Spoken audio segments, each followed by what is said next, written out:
Welcome to RBL Weekly 17. I am Scott Hall, the co-producer of New York Roast Battle League, and I'm here with the president, the man himself, Dan Wickes. What's up, guys? And New York not elected president, appointed. The just dictator. Let the record show. He just took power. There was no process to place him there. Actually, God gave me that right. Yeah, the divine right of kings. Yes. And we're here with New York roast legend J.P. McDade as well. Pleasure to be here. Amazing. Love it. Dan hasn't seen these battles, and neither of you. No. You guys Neither of excited? you. Fresh eyes. No, I haven't seen them. Normally, when they do the show, someone has seen the battle, so it's going to be a fresh viewing for all of us. Yeah, we do things differently in New York. We don't sleep. We don't watch battles. Minimal effort. Yeah. That's our MO. I love it. How do you feel the season's going, Dan? I feel like it's going great. I just think it's nice to have just everybody getting along, no drama. Every city just all putting out their best battles. All the best battlers are just excited. I'm excited to see what our champ Jay Yamaki does this year, if he's going to repeat. Real hard to fucking hard to decipher sarcasm when there's no tone of voice. It's like looking at binary code. You're really swinging from the fences immediately. I don't know what. Are you mad? No. No one can sneak this better than a monotone guy. I really have no idea what he's going for. Amazing. Who do you think the strongest cities are? I know we know by ranking, but yeah. I mean, New York's the best. Of course, I'm going to say New York's the best because I'm the president of New York, and also because it's subjectively true. Yeah. So, yeah. Do you think anyone's better than New York at roasting? How do you feel about LA? That's the birthplace, I guess. You got to give LA some credit. And I remember just from like years of doing it there, going out to like the belly room and stuff, there were some genuinely good roast battlers who I think would be good by New York standards. Yeah. But overall, top to bottom, New York's the best, just like with regular stand-up. No doubt. I do like, there are a lot of, LA is very strong. They're at the top of the leaderboard for a reason. Big fan of a lot of people out there. But yeah, come on, it's New York, where, of course. LA just seems like very pun heavy. Very they look cute. Maybe I'm wrong. Maybe New York's also pun heavy, but it seems like New York's more biting and. Yeah, I think that's one. I think that's really one. I think that's mostly one guy that year. No. I'm not as one wild guy who I'm Dan. a fan of, by the way. Yeah. Everyone's good. Everyone's good at comedy, and everyone should be successful. You guys want to watch the first battle? Yeah. Is it a slur city or a pun city? It's Barcelona. They got different kinds of slurs over there. Yeah. They got words for like the Moors. Yeah. That'll be dropped in a roast battle. Moors. Yeah. They never forgave the Moors. Yeah, so the first battle on this week, coming in at number 6, is Barcelona. Number 7, sorry. The first battle coming this week is number 7, Barcelona Stewart. A Baker's 6. Yeah. Stuart Kennedy versus someone making their debut on the podcast, C.K. Brown. All right. Nice. I love. I'm a big fan of Stewart. All right, guys. This is CK. CK, in case you didn't know, is 50% American, 50% French, and 100% now, interesting fact about CK: she's had her nose broken 3 times. Once by an American because she's French, once by a Frenchman because she's American, and once by just someone because she's a.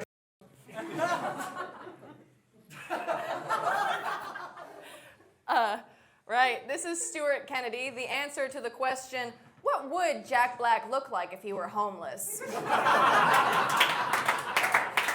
Yeah, Stu looks like he barks at children. That's me for this one. How else would they listen?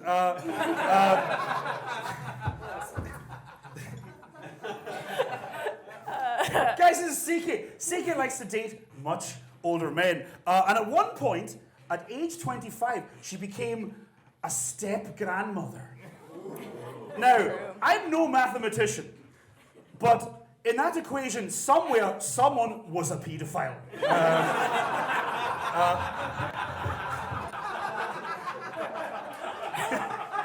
Now, fact about CK. Don't know if you know, CK, she's had her nose broken 3 times. It's because she just can't stop shoving her nose up other comedians' assholes.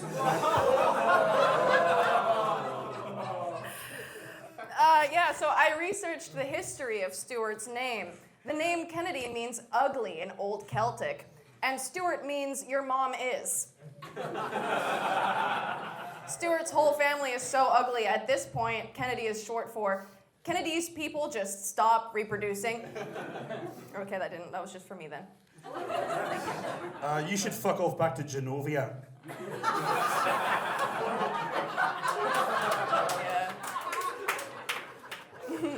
That was for some of the people in the crowd. I know who you are.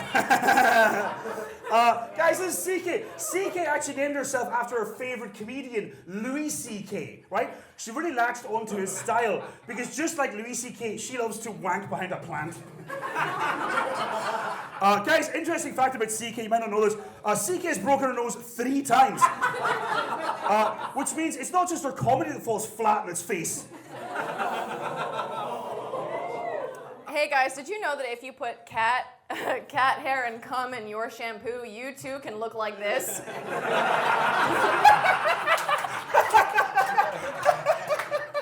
You bastard! The Kennedy clan motto is consider the end. And if you had to listen to Stu talking about Dungeons and Dragons all day, you would consider the end too. Come to my show next Tuesday for Dungeons and Dragons. Are you done? Yeah, for that one, yeah. Guys, this is CK. Guys, this is CK. CK is an actual professional voice actor, right? Now, she wanted to be an actual actor, but in the casting they said she had a face for GPS. Guys, interesting fact about CK, you might not know this. CK's had her nose broken 3 times. Which means that the doctors had 3 goes and they still can't get it fucking right. Stu's dad died not so long ago. Very sad. In Scotland, when your father dies, you play the bagpipes. Stu didn't do that. He played Dungeons and Dragons. That was fucking good. During COVID, his older brother was in an induced coma for 4 months and then woke up, which shows the lengths people will go to avoid Stuart.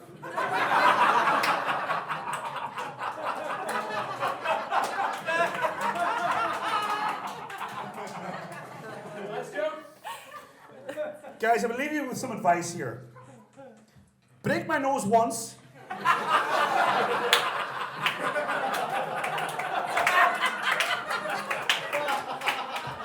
Shame on you. Break my nose twice. Shame on me. Break my nose a 3rd time. Cunt.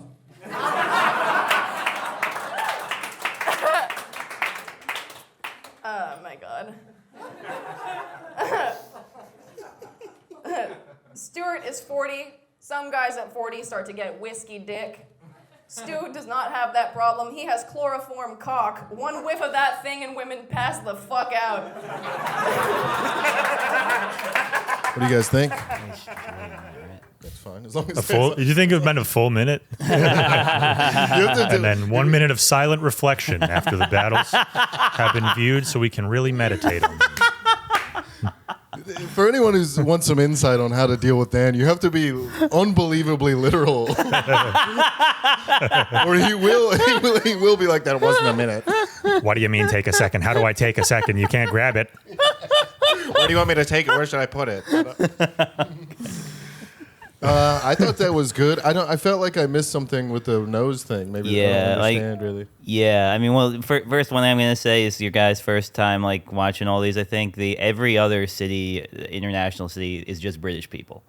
It's right. Like, yeah. The British diaspora is across the roast battle universe. They're in every city. They're really, really getting colonial with it. Yeah. But I mean, the guy who looks like Rick Rubin, if he did even less work, was okay. I mean, he telegraphed a lot of his jokes, and he looks like he operates a telegraph. And then the girl who looks like the head of a nonprofit or something just kept hitting him with the arm touches, like your mom's horny friend. That was an interesting tactic. She was like trying to subdue the beast, but They were both all right. I could tell that there was energy in the room, like when they first started, like the mics were peaking and everything, and people were psyched. I don't know if they fully capitalized on that, but they did fine. You know, solid, decent battle. Yeah, Barcelona is a great room. They run a great show, very well produced, very hot room. Stewart is a killer. He's very funny this week. I think this is kind of what you run into with these small scenes. Stewart's when you're like very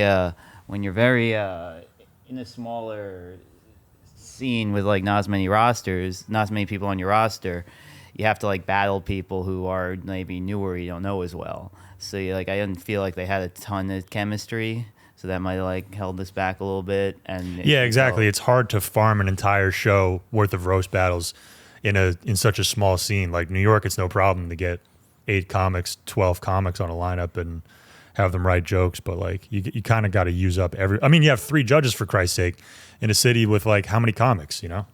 Yeah, I was just gonna ask. Speaking too. Barcelona's #1 in the International West. Like how many times do you see the same comics when you're ranking these battles? Yeah, like the guy James Regal who runs the scene, very funny. He probably has like 60% of their points, or if not more. Oh, so you're seeing him constantly. Yeah. Yeah. And yeah, Stewart. Like I told you, I like Stewart a lot. He's super funny. I've seen him a ton of times. It's the same thing. That can be good for you as a comic too. If you keep having to do these battles, not only are you like prompted to write all new jokes, but like you kind of have to switch your style up and throw out your playbook after a while, because people will start to notice your like tendencies and your bag of tricks. You don't want to like, get caught being unoriginal or stealing from yourself. Yeah. So like it kind of forces you to be a better writer. Yeah, exactly. And I think that Stewart was trying to do that with like the nose thing. Like it was like, with the callback, he was trying to like try a new thing. It was like it did fine. He didn't do as well as I've seen him do. I respect before. when people commit to an angle like that and they just keep hammering. Although I was kind of hoping when he did the face for GPS, he instead would have said, they said she had a face for getting her fucking nose broken.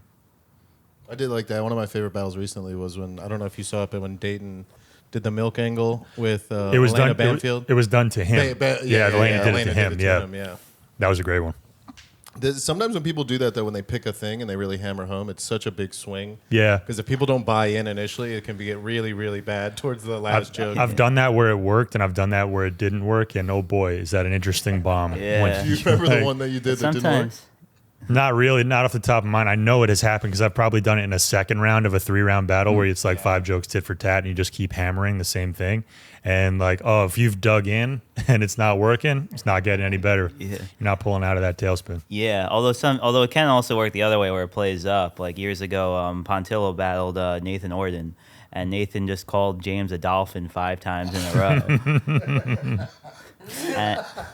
I love the idea of James Pontillo being called a dolphin. One of the least dolphin-like comedians I've ever seen. Just but also somehow the most dolphin-like. it's like, he's actually kind of intelligent for what he is. Yes, exactly. For like a subhuman species, he's actually. No. Anytime he does anything, I'm impressed. Just kidding, James. And I think that was kind of what happened, because I did think James got more laughs, but I think people were just so touched by the dolphin angle that Nathan ended up getting the crowd vote on that.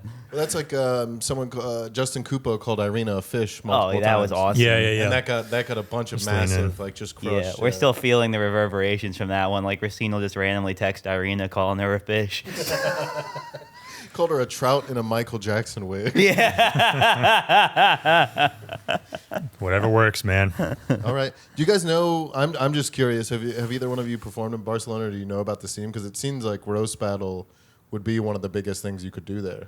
Like just to get platform, just to like put your name out there, or like whatever. I haven't. I was in Spain not long ago, but it was I guess Barcelona is one of like the more international cities in Spain. So if you have people from all over the place, I wasn't in Barcelona. I was in like Madrid was the closest thing I saw. But like if it's a huge European hub of like all these different cultures, so you could probably like do pretty well for yourself if you have your whatever unique angle and you bring that to like a roast battle Barcelona. Yeah, I'm just always curious being in New York, you know what I mean, what the other smaller scenes are like.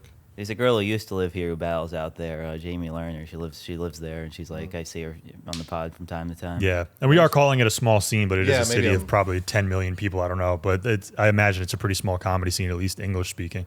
The 6th battle this week is coming from Tokyo. It's Ruben VM, which is his 3rd time on the pod, and Chris Nasumi. Looks like Natsumi. is Natsumi, and it's his 1st time on the pod. Let's roast! All right, so I'm a musical comedian, and I'm from New Zealand, the land of the hobbits. So I'm not gonna do something without my axe.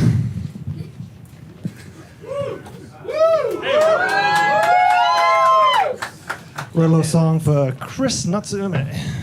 I'll just sit down and listen, shall I? Shall we?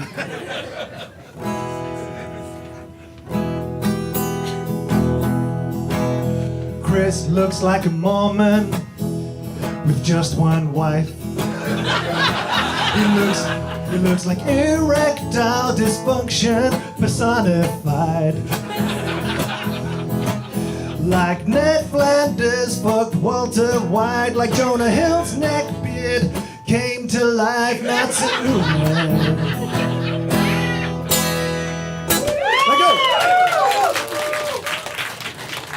I think we're done here. I think that's all over. Yeah, all right. Let's just get this out of the way. Ruben looks like Draco Malfoy. If Draco Malfoy's Patronus was self-induced vomiting. Expecto bulimia.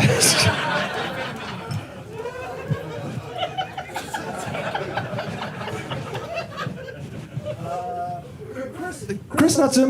Natsume is not his birth name. He actually married into the name. You know, you changed your name when you got married, which is pretty gay. But it's this pretty sweet deal. You know, he has to he passes on the family name, and in return, he looks after his elderly Japanese mother-in-law, and gets to live in her house until he dies. Because she's not going anywhere. It's a Japanese lady, never die. I feel that deeply. All right, Ruben here is what happens if you teach a Uniqlo mannequin like 3 chords from Wonderwall and then radicalize it on Reddit.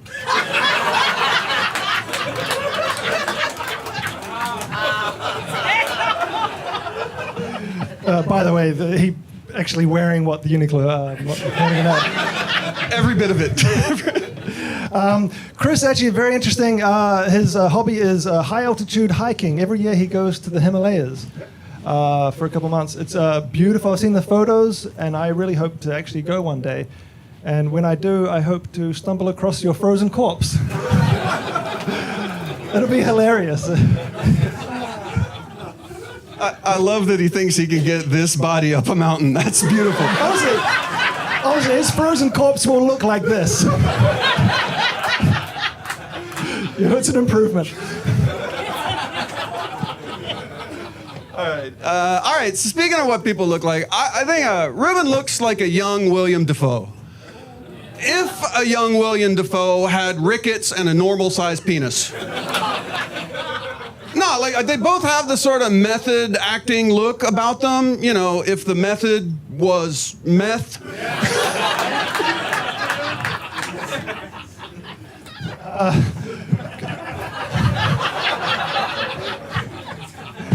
It's actually really hard roasting Chris because he looks like my dad. Fucked your dad. Who's that? Anybody's dad. He looks like 2 days fucked each other. That's actually my Indian name, 2 dads fucking. That's yeah, that's true. I've seen the pictures, yeah. Oh, no, that's me. Wait. Oh, we're continuing the looks like trend. Ruben looks like the Ken from the Barbie's Crack House playset. He's got a lot in common with Ken, actually. You know, his main job is to be useless but present, you know. There was a version of him in the 90s that was gayer and had an earring. And also, his genitals have been removed to protect the children.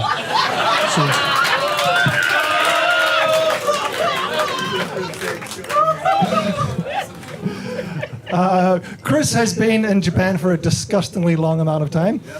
But he's a very American. He's actually Texan. He's a real American, the home of barbecue. Which makes sense because he prefers Japanese people like his barbecue, charred beyond recognition, but still pink on the inside. That's totally true. That's 100%. That's all right. Here's the thing. I know I've done like 4 Ruben looks like jokes, and it's kind of lame, but come on, the dude looks weird, right? I mean, he looks like he was designed to be lubricated and inserted into something. Like, if you were to go to his house and look in his closet, all of his hats are just medicated tips.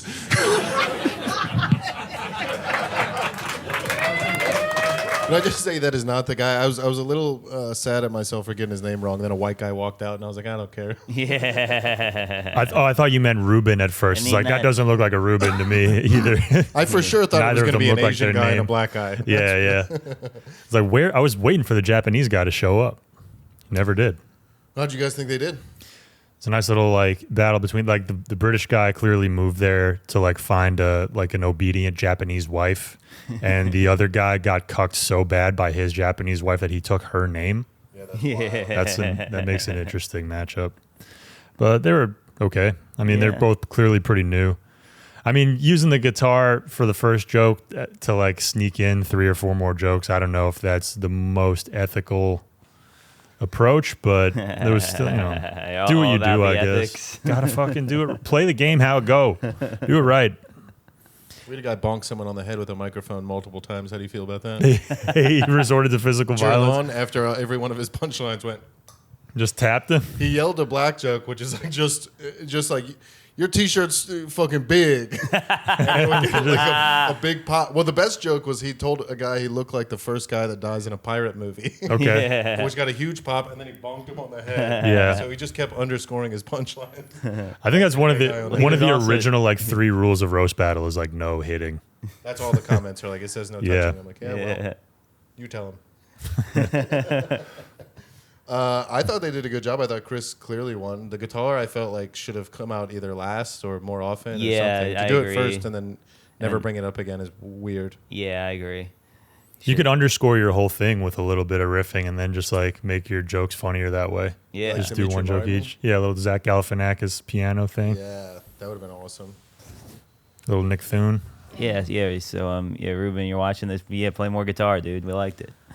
I was getting really into it. I was excited. Yeah, I thought we were going to hear the guitar the whole time. I've been trying to get a guitar battle out here. We haven't been able to get the guys to commit to it. I'm not making fun of it either. Like, if that's what you do on stage, then do it. Like, I remember I did a theme show one time. It was like Doug Smith and Matt Wayne's theme show. It was like Welcome to Hell or something, and you had to do a challenge for each set. And my challenge was like I had to draw a member of the audience while I was doing my set, and just like the pacing of that, I think it made my jokes better. Like, it made things hit harder. So Nice. I don't know. Use your tools. Yeah, commit. Fucking go yeah, nuts. If that's going to be your thing, just do it the whole time. Yeah, I thought Chris did a good job for his first time on the podcast. I thought it was great. Yeah. Cool. The next battle we have coming up is Cleveland. It's going to be Tabitha Jones and Chris Paul. Yeah. I think is how you say the name. Both third time on the podcast. Wait. Is that what this is? I think Tabitha's been on it a lot more than 3 times. Maybe third time this season? Yeah. Let's see. All right. Well, whatever. Sorry, Tabitha. Look, I'm just reading the stuff that Josh Means wrote. So if you have an issue with anything I'm saying, comment, fuck Josh Means. No. No. I'm just reading his notes, so excuse my ignorance. All right, Chris had lost some weight since our last battle, which really threw a wrench in my joke writing. Instead of getting to write about what a fat, disgusting piece of shit he is, now I have to write about what a poor, dumb, ugly, stupid piece of shit he is. Oh my God, shut up. You look like you can't come unless your partner wears your dad's cologne.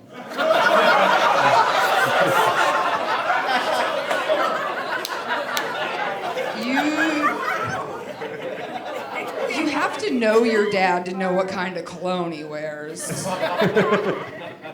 Chris looks how crippling depression, huffing duster, and a rough hand job feel, which is quite the coincidence since all 3 played a key part in him figuring out he was bisexual. Thank you, one of the Charles Manson girls, if they ate Sharon Tate.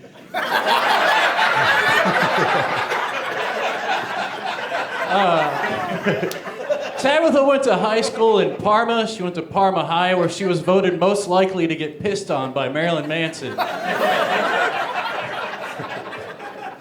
That's a funny joke. I'll excuse the fact that we've been best friends for 10 years and you still don't know where I went to high school. Chris Paul, Just ladies looked like Parma. and gentlemen. Shut up, I'm already talking again. Chris Paul, ladies and gentlemen, the man, the myth, the legend. The legend is he has so much saliva, he has so much cum in his saliva that you have to take a plan B if he spits on you. Still good. Fun fact about Tabitha, she was actually born, she was supposed to be twins, but she absorbed the other one. Not in the womb, it was 2 months ago at a Golden Corral.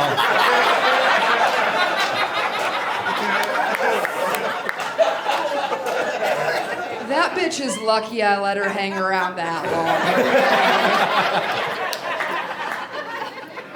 Chris shares a birthday with Paris Hilton. When he found that out, he decided he was going to film a sex tape of his own. Sales were not great. As it turns out, One Night in Paw is less of a sexy romp in a honeymoon suite and more of a desperate wrestle out behind a Denny's.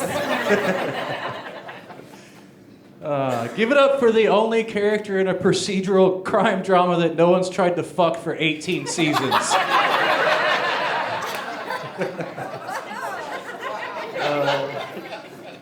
I like to call Tabitha the Batman of Cleveland comedy because they both get played by a bunch of emo dudes. And they both have a strict no-killing policy. Chris Paw is a man who loves a pun about his own name. I mean, he titled his comedy album Apocalypse Now. iTunes. I can only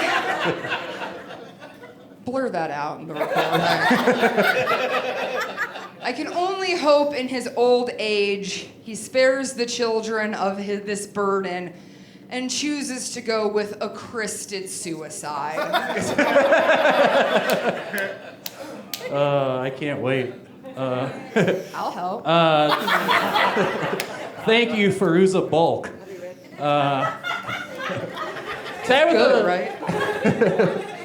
Tabitha has 13 tattoos. Well, she has 13 tattoos, and then there were 12 times a farmer accidentally branded her.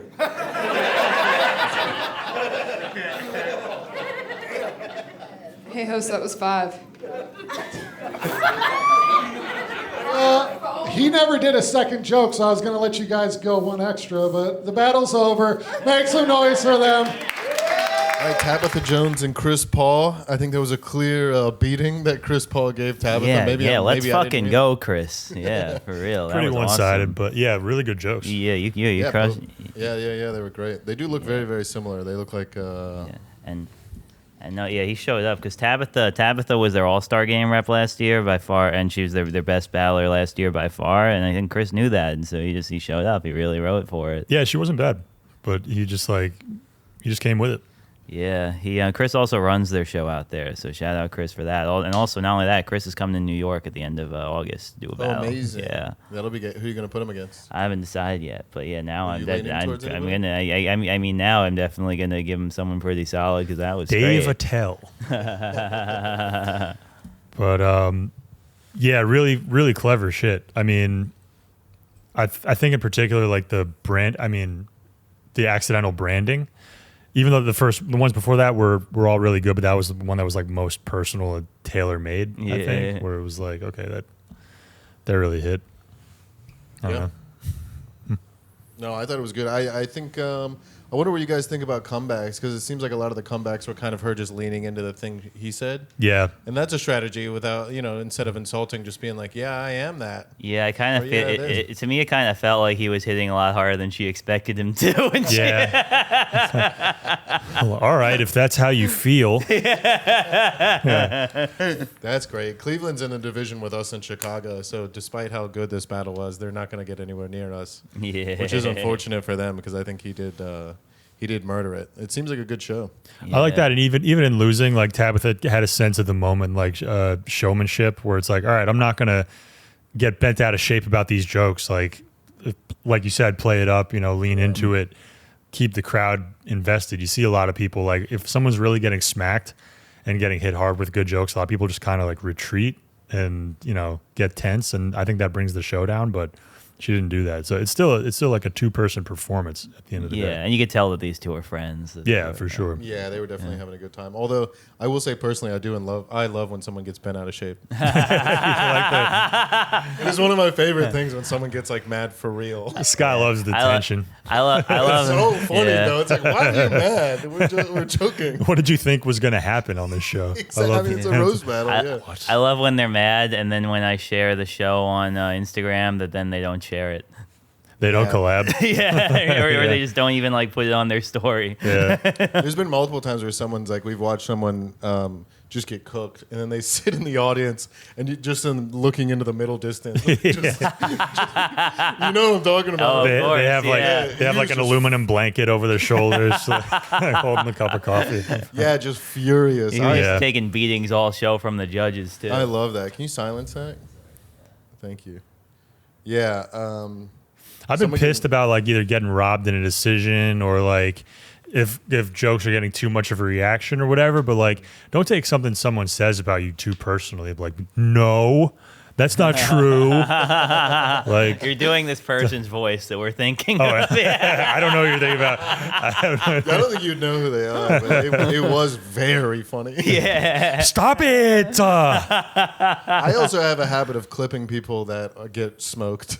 I clip them in a way that gets smoked, and it's so funny. I'll collab with everybody, and they'll not collab. Yeah. They never will, and it's like, I get it, but the clips are good. Zoom in real tight on their like annoyed reactions. Yeah, I've replaced reactions. I've done real reactions before and had the person comment and be like, that's not the react. They put a different reaction. I go, no, I didn't. Not that one. Yeah. That's kind of like the dudes who make reaction videos to podcasts, who get like the dudes who make really, really in-depth videos about podcasts where they like zoom in on a very particular body motion that someone made. Yeah. When something, it's like, oh, he reaches for the water again. It's like, that's fucking brutal to be analyzed. At that point, you just got to throw up your hands and be like, all right, I did that shit. Some people do call it I don't know if you've heard this term before, but a fool's sip. A fool's sip. I do the fool sip. When there's a particular podcaster, shall remain nameless, that everyone's a big fan of, but they hate that I like him. I know you. Yeah, but what are you gonna do? They say a fool's sip, and they'll just like. They'll have podcasts, and it's like when someone gets cooked or on Kill Tony all the time, when something doesn't land, they just like take a sip of one. They zoom in on the face, like the eyes. Man, I must have done hundreds of full sips over the years. You have to. Just gotta take your lumps and keep moving. It's a cope. Anything else you want to say about Cleveland? Cleveland rocks. Some of the best. I mean, I did Cleveland on a little tour last year, and like the Ohio cities were some of the best comedy towns. Like we did Cincinnati, Columbus, Cleveland, and all three of them were great. Amazing, yeah. Good shows. Drew Carey. Yeah, I mean, me and Scott we didn't go to Cleveland. We went to Ohio. We did Greenville, Ohio. I thought you were gonna say Akron, and you were like, nah. No. Whoa, kick it down, and I'm right there with you, boys. We performed in a room of a barcade Hell to yeah. a family of 4. They did not there, understand brother. Dan. If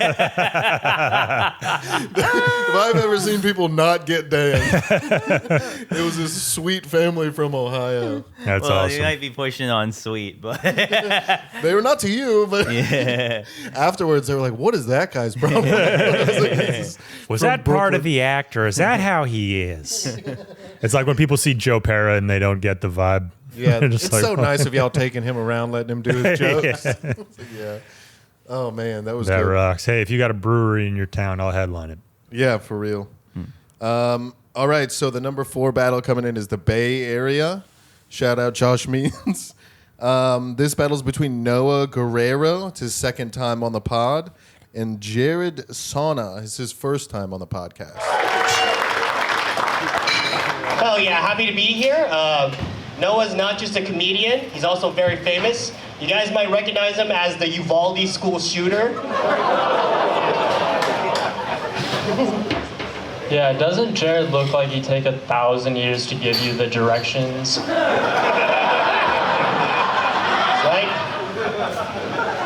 Yeah. All right. Noah says he's straight, but I don't believe him at all.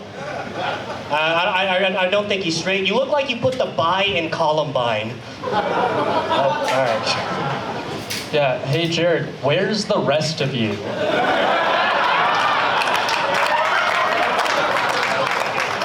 Hey man, fuck you, all right? Hey, if you're here, who's calling your mom a bitch right now?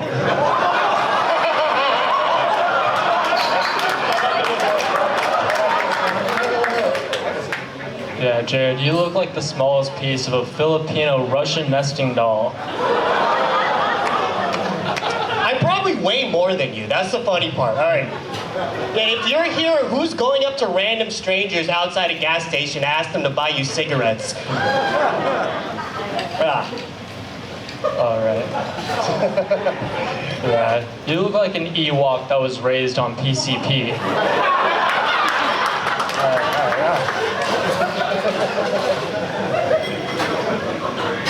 All right. Yeah. All right.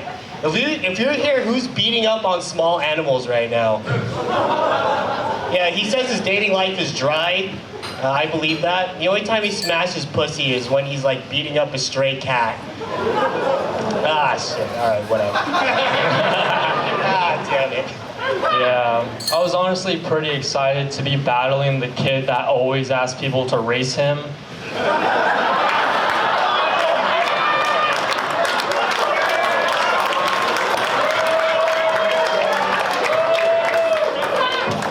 Guys, I'm fast as fuck.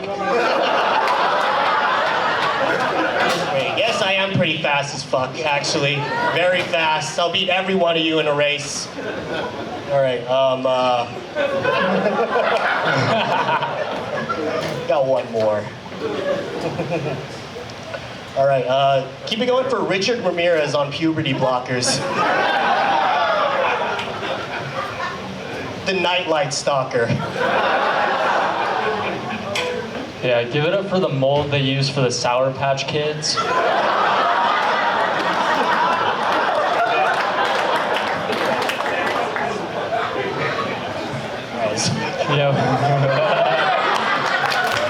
I thought that was pretty good. Yeah. Noah's 5-0, so it seems like that short, like just those like really one-line jokes seem to work for him really well. I'm Yeah. surprised that got.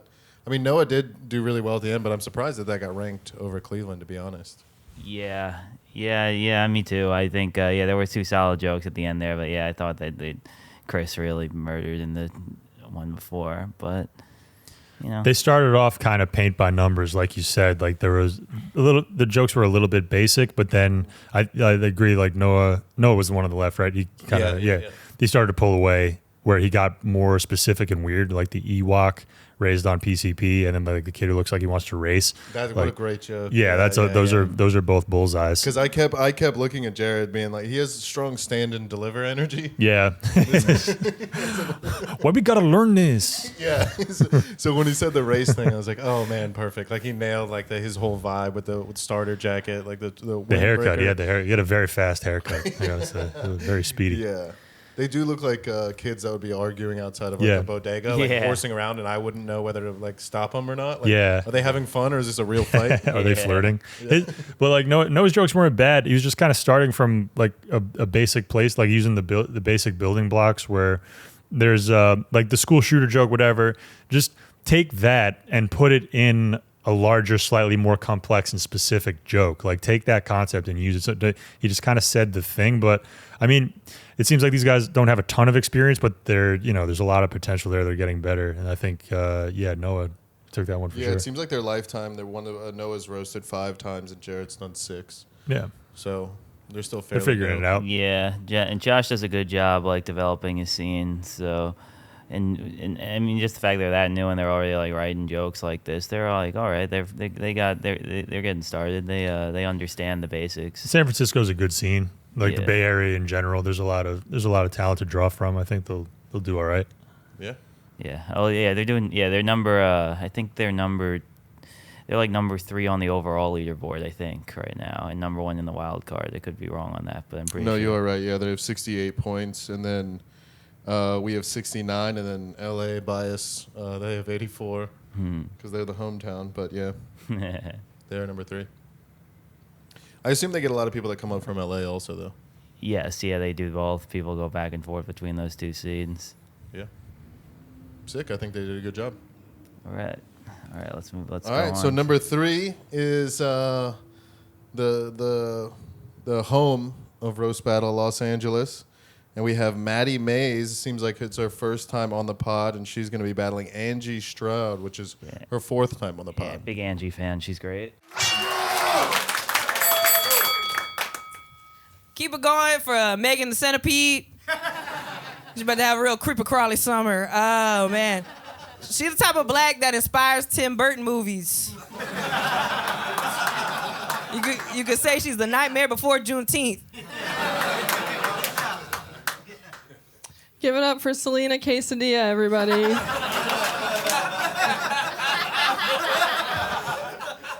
There's a bit of a difference between us. I'm a mixed girl, and Maddie is a mixed girl.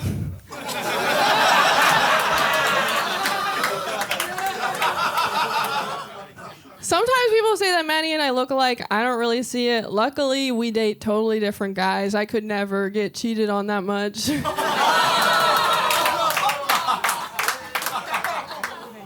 Angie got a low booty crack. She can only take long back shots. And Angie looked like if you took all the features of a Mr. Potato Head and put it on an asparagus. I'm surprised you know a vegetable.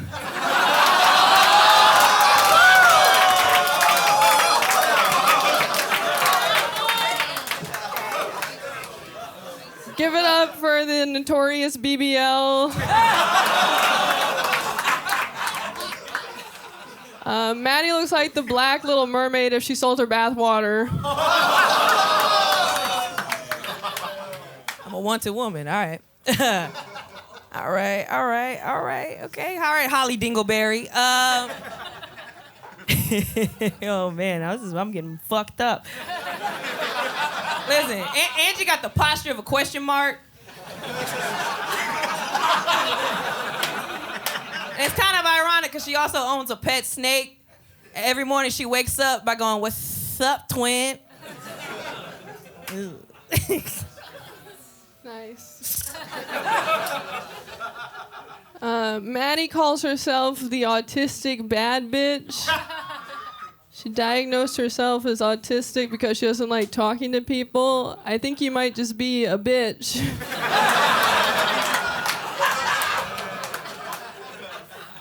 All right. You would know. All right. Oh, man. Angie can't say the N-word with confidence. And you shouldn't. Okay. All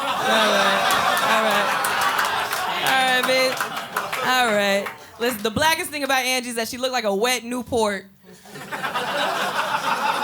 Which is ironic because she's just so dry. Oh, fuck.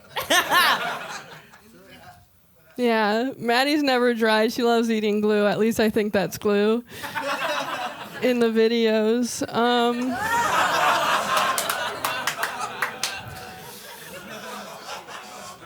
Maddie looks like Charlie XXL if she was celebrating Brat Summer. Hey, man. Andy's eyebrows are thicker than me, bro.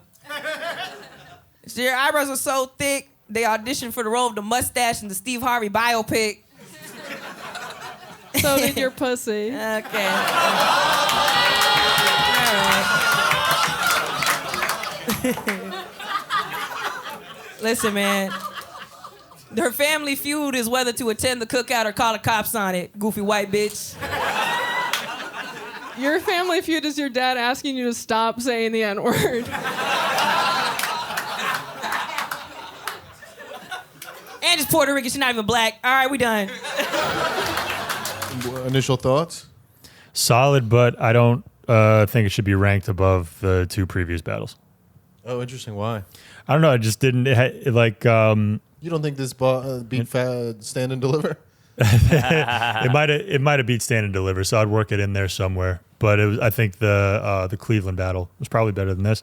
But I mean, that's still kind of splitting hairs. Still like a pretty decent battle. I mean, the problem with these rooms, like, it's a good room, the Belly Room. Those shows are fun. Crowds are kind of dumb. Like Maddie had a couple of jokes there that I think deserved a little bit more because the crowd is just waiting for something where they can go, oh, but overall pretty good. Like Wet Newport was good, and then she kind of stepped on it. Yeah, I hate that when you have a first half of a joke that's you get really excited for. I loved Wet Newport, and the dry thing was like that punchline was dry. Like right, but respect to Angie for being dry on a show that can tend to like demand super high energy performances, you know? Yeah, that is also a learned talent to like have multiple tags to a joke and then know when to stop. Yeah. Yes. Because so many times you see people like crush with their initial punchline and then they just really beat it into the ground. It's just like just ride the wave, you know? Yeah, you gotta know when to stop. I do think Maddie had a little bit. She had strong David Lucas energy. Did you get that? Better jokes probably, but you know, but I mean, it was a nice matchup of like it's kind of just like blunt, like it's like insults. I don't know, maybe lunch table versus extra credit, that kind of battle. You know, they look like lunch table versus extra credit. But no, Maddie was good. Like, you know, there was a little more depth. It can read like street jokes off the top of the head, but there was a little more depth to them. Yeah, and this wasn't. I thought, that was all right. This wasn't my favorite Angie battle. Usually, I look forward to her stuff a lot, but this, she definitely won this one off her comebacks. She she was very in the pocket of the vegetable thing, the pussy, the Steve Harvey pussy thing. But yeah, that shows the experience. Like Angie's been doing this for probably 8 years or something, a while, and so you just able to. Maybe I'm overestimating it, but I just know she's been doing it for a second. I think she took a break and came back, but that's the thing. You learn like. I mean, she's a good writer. I just didn't think she'd been doing it that long. Yeah, it seems like I wonder how well they know each other too. Mm. It didn't seem overly personal. Yeah, well, I mean, I think this was a championship battle. Oh, really? Yeah, because they said Angie was the champion. Also, shout out to Angie. I should have said she was the champion up top, but dope. Very, very cool. All right, sick. So we'll go on to the next battle. The best city in the country, New York City. We have Eric Asker, who's a favorite. He's his 6th time on the pod. And our champion, Andrew Manning, his 8th time on the pod. First off, I just want to say thank you to Andrew for being here. I know you'd rather be getting your glasses all foggy while eating soup. If Andrew looks familiar to you, you probably recognize him from his YouTube series, Atheist Destroys Christian with Facts and Logic. Thank you guys for coming. It's good to be here. Eric and I actually almost got stuck at the front door going, "After you, I insist." Eric looks like he says, "Oop, howdy fellas," right before getting mugged.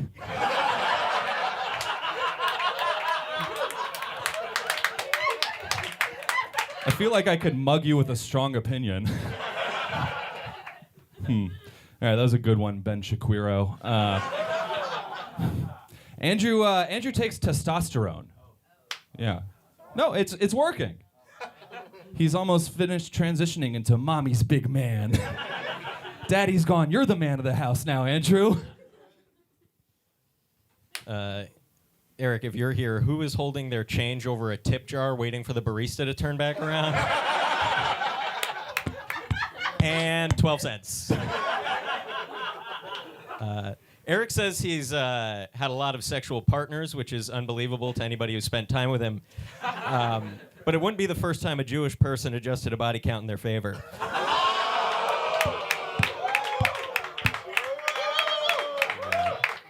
You put the virgin in neurodivergent. Okay. Andrew and I, we live together.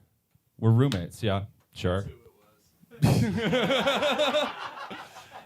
He's very nice. Sometimes he gets a little grumpy. I tried to say hi to him this morning, and he was like, "Don't even talk to me until I've had my chamomile tea." In my defense, I had not yet had my chamomile tea. Eric doesn't just look like this, he actually is good at video games. Sometimes in roasts, they'll pit Eric against a person of color, and Eric loves doing ethnic accents during roasts. He'll do Jamaican, Indian, Asian. I'm just waiting for the bits to get good enough to justify doing the voice. Like, hey, Eric, what if a Jamaican, an Indian, and an Asian guy sat down and workshopped some jokes? You damn bomba clot. Do it. I've learned a lot living with Andrew. Before I met him, I didn't even know H&R Block had an improv team. Thank you, guy who definitely owns a kimono.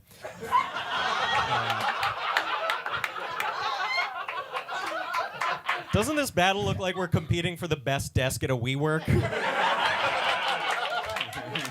But Eric actually does work from home. Apparently, you don't need to be in office to email death threats to Miss Rachel.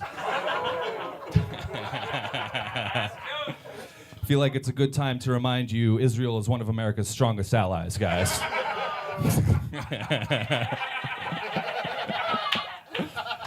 Did you say last joke? Yes, sir. Okay, sorry. All right, I'll wrap this up. Andrew has to go work up the courage to wear shorts. Andrew's Palestinian. Yeah. Yeah, why'd you... All right, anyways. Andrew's Palestinian. He met his girlfriend on Field. It's a dating app named after where Hamas landed on October 7th. Isn't it crazy that Palestine's losing with men like Andrew at their disposal? How can Israel defeat his explanations of who versus whom? Guys, that joke was a risk. I want you to give it up for Eric. I mean, come on.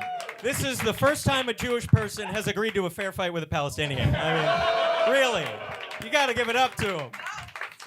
No, Eric's not a fighter. He's a laid-back Jew. They conscripted him into the IDGAF. I'll leave it there. Number 2 battle, New York City. 2 of the best roasters, I think, in the country, Eric and Andrew. What do you guys think? Very good. I mean, Eric is a good roaster, and I feel like a trend with him is that he just keeps battling like the best. Yeah. He keeps getting matched up with like the top bat, and if it's him seeking that out, great. Like, but I feel like it's not. Yeah, no, it's not here. That's Dan marionetting these two. That is Dan watching his friends. It's great. I'm gonna feed you to the slaughter. I mean, Eric is very good, and it's hard. There aren't a lot of people I could put up against the best battlers, and also it is fun watching him take a beating. Yeah, someone we both known him for a long. We're both very close with Eric. Yeah. They do both live together right above this club. So. We got a broom right now. We're gonna bring them. This is now maybe the 4th time I've watched this thing, and every time the tip jar thing. That's great. That's a fucking great bit. I mean, Andrew's just one of the best, man. Pure and simple. I think. Andrew might be the best battler in the world. Like, he's lost one time, I think, in the last 5 years, and it was in a round robin against. And don't get me wrong, Jay fucking murdered. He totally deserved to win that battle. But Andrew, like, it's like one time in 5 years. He's like, and it was in the World Championships. His battle with Divya that I judged was one of the best I've seen in a long, long time. That was Northern Fairfield County, Connecticut, stand up. He's from Brookfield. We produce champions. Newtown's better though. But yeah, I mean, just pure joke writing, both ways, and we see like every tactic used in the form of roast battling really is on display here. You got like the comebacks, the setup lines, the good joke structure, pretty much all the way around. But just a real good fucking battle. Yeah, Andrew works really hard too. He'll sit at a library for hours and hours and hours, like every day. I just, believe like, that. writing Yeah, I mean, look at jokes. the guy. Yeah. It is also, you talk about like different tactics he used. Like the doesn't this battle look like is something that normally people do right when you get on stage. And Yeah. for him to save that to like the middle, I think really helped the joke land. I love that, too. I I- didn't think it was. You didn't. Who Yeah. thinks you're going to make that joke in the middle of the battle towards the end? Like, I think Adel. Yeah. To Eric's credit too, him battling some of the best people, like that is a testament to how comfortable he is on stage. Yeah. And how much he cares about like making the show good. Because his rebuttals aren't necessarily like a lot of the time it's him leading into it, like we talked about earlier. Like he can hold his own. I think his fatal flaw. My thing in this battle was I think a lot of his jokes. He thinks he's tougher than Andrew, and I disagree with that.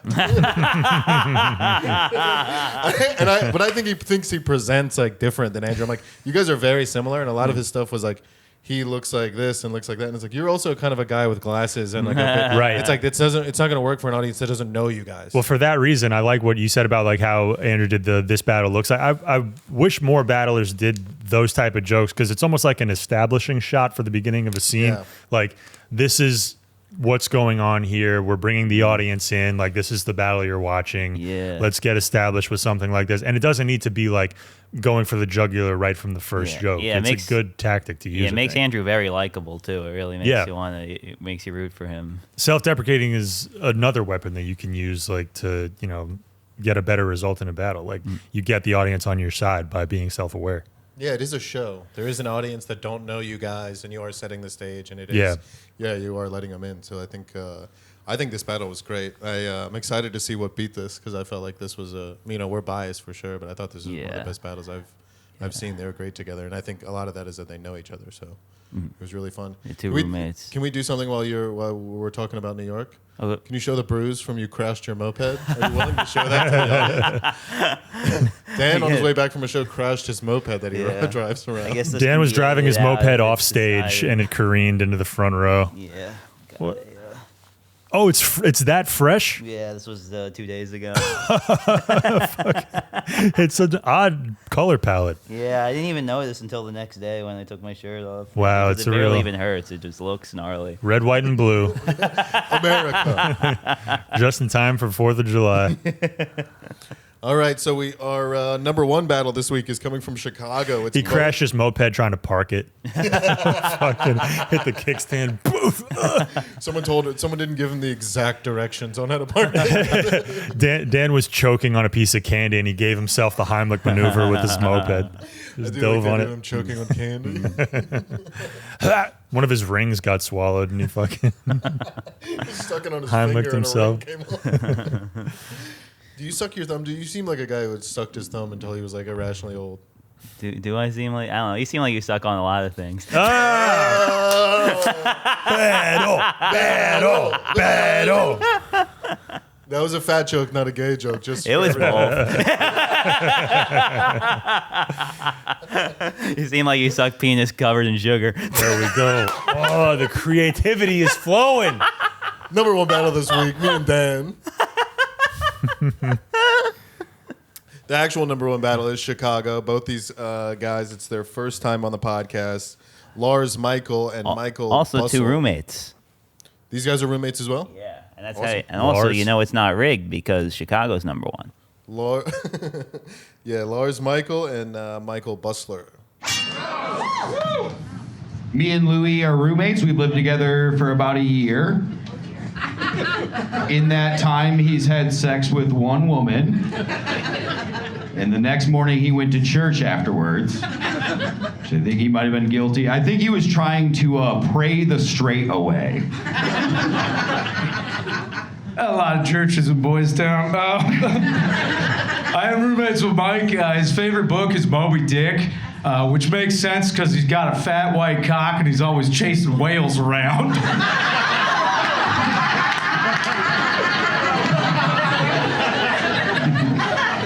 I'm not afraid to fuck outside my weight class, all right?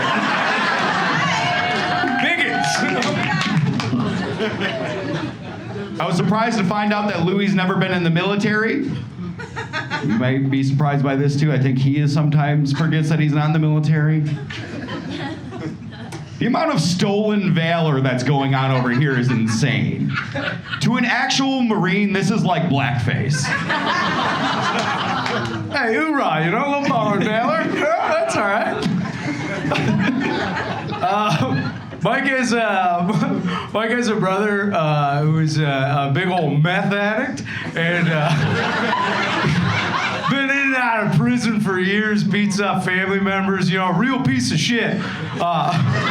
Or as his family calls him, the favorite.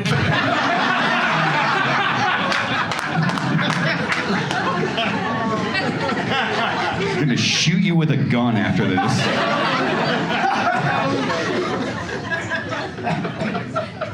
Louis really into Nerf guns and Lego, which means that the kids he's fucking are super cool.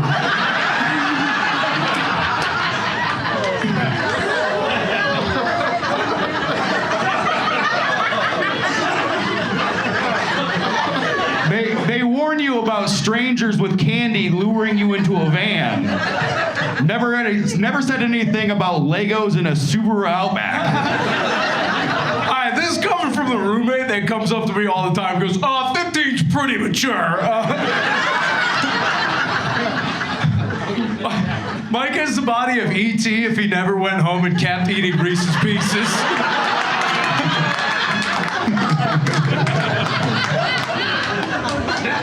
If Louis saw an alien, he would call ICE immediately.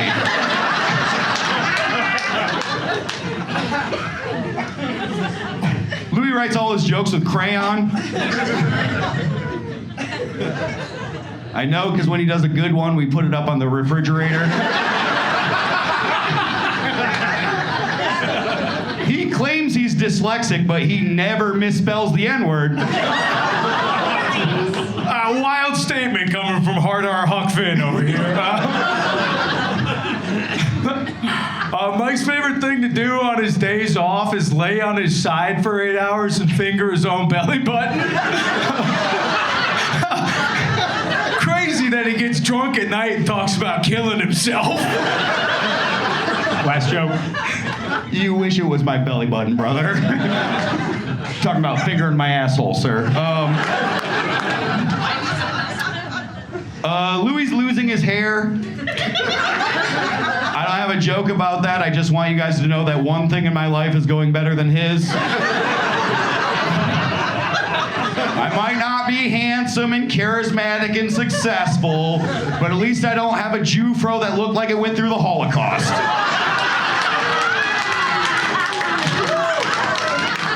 Don't boo that. Hey, dude, I got 6 million more hairs to lose. I'm good.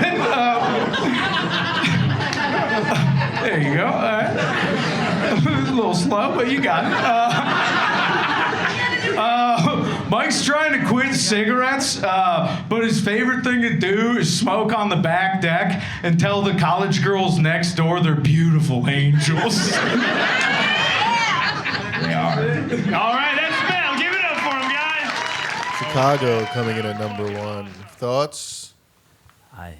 I thought it was great. I think that this was the #1 battle of the week by far, and I think that it totally makes sense that after we just watched the best battler in the world and another top 10 guy, that would be #1. Is that you trying to have a tone? Yeah. There was almost an inflection in there. That was wild. These guys killed in the room. They did well. I mean, I think people were into the fact that they were like, they had the roommate dynamic, and it was almost, like we said, like a duo act. But I don't know about #1, man. Just as in terms of pure joke writing. I mean, the one guy, the guy with the long hair, said the other guy looked like he was stealing valor, but the guy is dressed like he's in Stranger Things. Like he looks like he has a fucking paper route. Like he's got a fucking 1970s T-shirt tucked into his jeans. I don't know, that wasn't How was there the not right a Dazed angle. and Confused joke? Yeah. And then like I do think that Jay Lewis and is- Silent Bob fused into one person was the other guy. But- I do think the ET thing was funny because obviously a body joke, and he's kind of a little chubby, like oddly shaped guy. Was like that was fine. I think the two He's best got some jokes, muscle mass. But I think the best two jokes were the last two of Lewis's.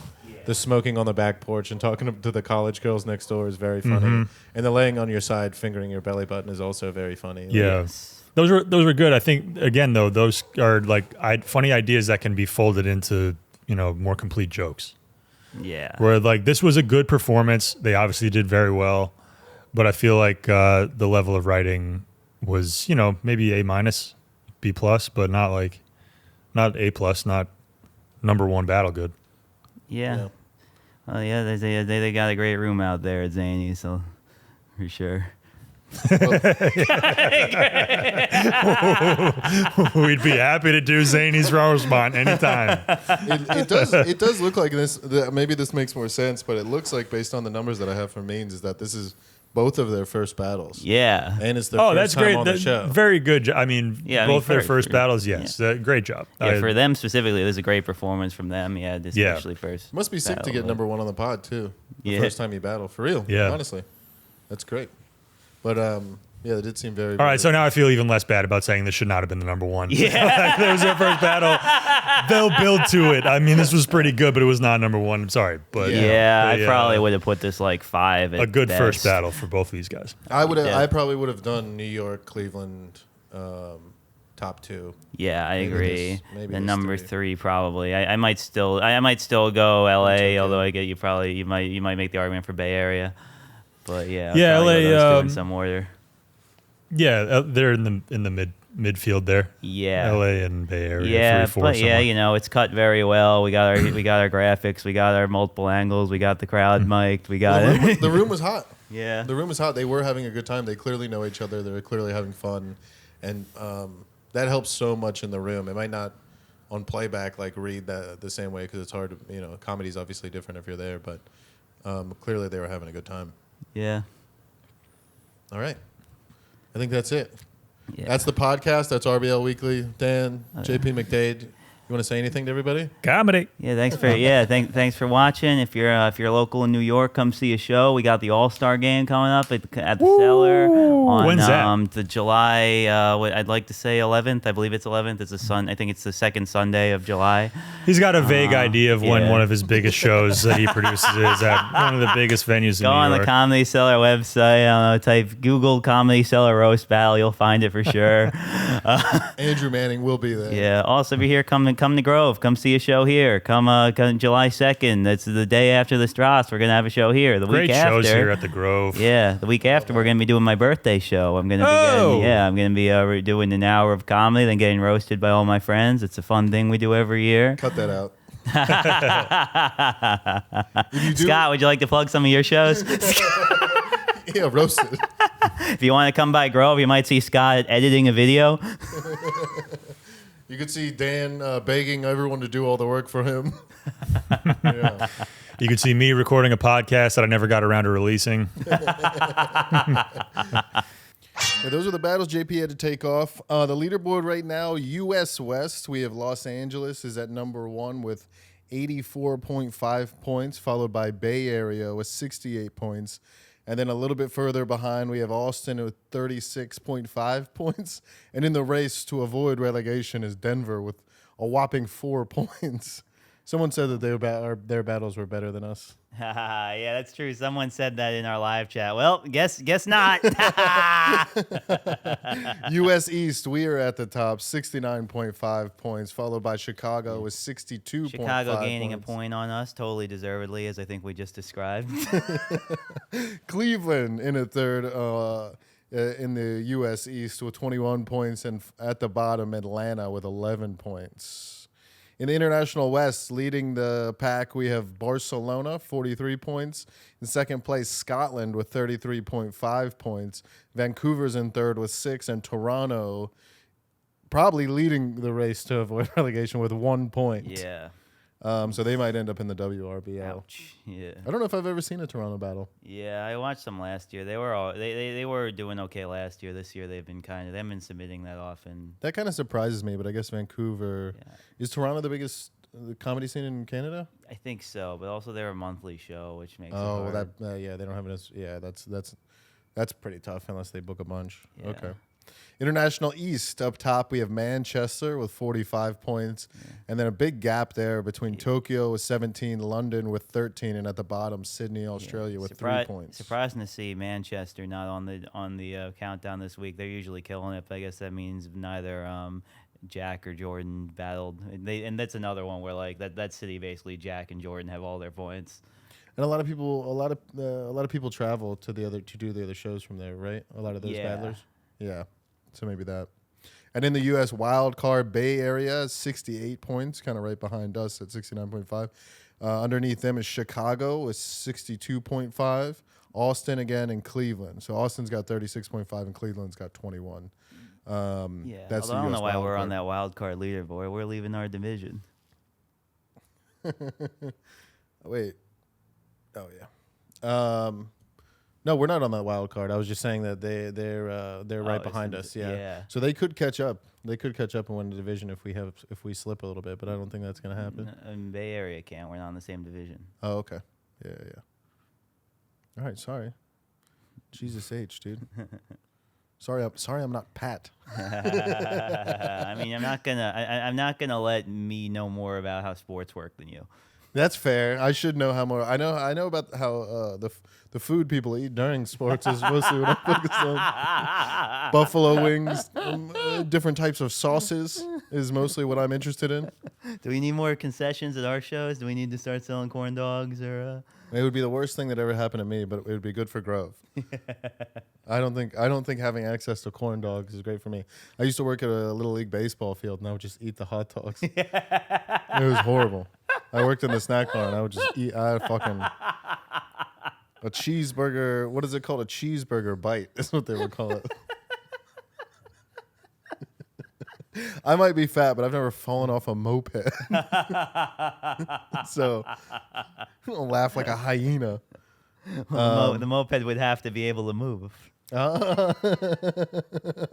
Just because yours moves off of inertia doesn't mean